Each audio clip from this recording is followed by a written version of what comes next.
va parler aujourd'hui d'un sujet qui fâche, c'est le DLC de Légende Pokémon Zelda nommé Méga Dimension, dont l'intrigue est centrée sur le Pokémon fabuleux Hoopa, qui peut voyager à travers les dimensions grâce à ses anneaux, ce qui nous permettra notamment de rencontrer de nouvelles méga évolutions, par exemple Mega Raichu X et Mega Raichu Y, qui ont été annoncés en même temps et qui seront exclusifs à ce DLC. Alors, qu'est-ce qui fâche avec ça? C'est simplement que, vous le savez, le jeu n'est pas encore sorti.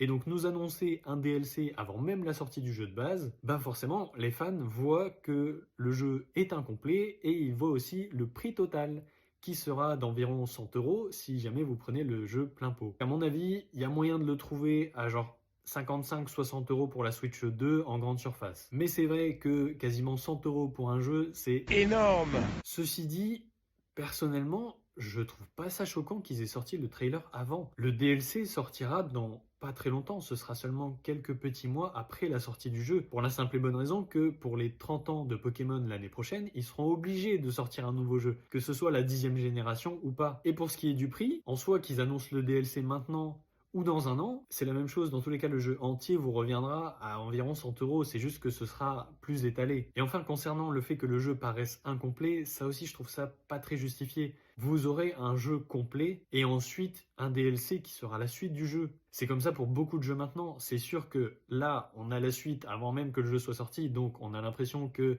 ils ont divisé le jeu en deux, puis ils vont nous vendre deux parties plus chères. Mais dites-vous que pour n'importe quel jeu, que ce soit sur Nintendo, Xbox, PlayStation, ce que vous voulez, dès qu'il y a un DLC, le DLC était prévu avant même la sortie du jeu. C'est pas une fois que le jeu a bien fonctionné qu'ils se disent tiens ben on va faire une suite. Non, quand c'est comme ça, du coup ils font un autre jeu qui sort quelques années après. C'est pour ça que à la fois je comprends la colère des fans et en même temps j'arrive pas à y trouver de justification. Mais après, c'est comme d'habitude, c'est chacun son avis. Je comprends que certains soient déçus de ce qui a été présenté. En plus, pour l'instant, on sait quasiment rien sur ce nouveau DLC.